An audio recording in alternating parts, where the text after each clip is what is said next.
A corrections officer working the night shift at ADX Florence disappears during his rounds, and when they find him 40 minutes later, he's locked inside an inmate's cell with no explanation of how he got there. The inmate, a convicted domestic terrorist, is standing calmly in the corner, smiling. No alarms were triggered, no cameras caught what happened.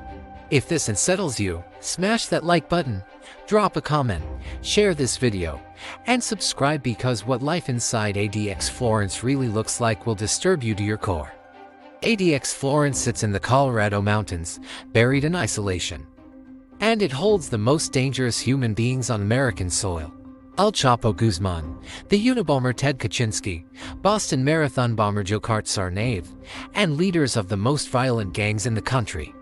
The facility was built in 1994 after two inmates murdered a corrections officer at a previous Supermax facility. It was designed to be escape-proof and communication-proof. Every detail exists to eliminate any possibility of danger or contact. Cells are 7 by 12 feet of solid concrete and steel. No bars, just a reinforced door with a small observation window. Inmates spend 23 hours a day inside.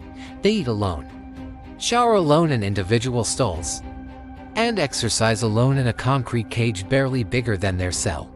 Walls are soundproofed so thick that screaming is pointless. Windows are angled so inmates can only see a thin strip of sky, never another building or the ground below. Visits happen through thick bulletproof glass with no physical contact.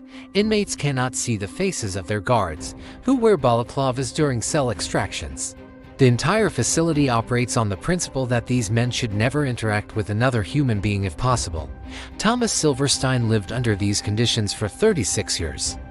He became the longest-serving solitary confinement inmate in American history. He died alone in that cell in 2019, having spent over 4 decades without a single meaningful human interaction. Amnesty International called his treatment torture. The Bureau of Prisons maintained it was necessary to protect lives. Here's what haunts investigators and staff alike. ADX Florence has never had a successful escape.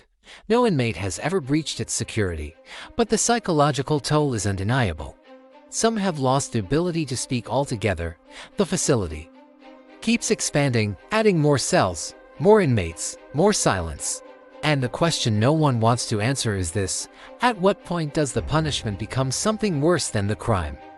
Want to know the full truth about what happens inside America's most isolated prison and the men who will never leave?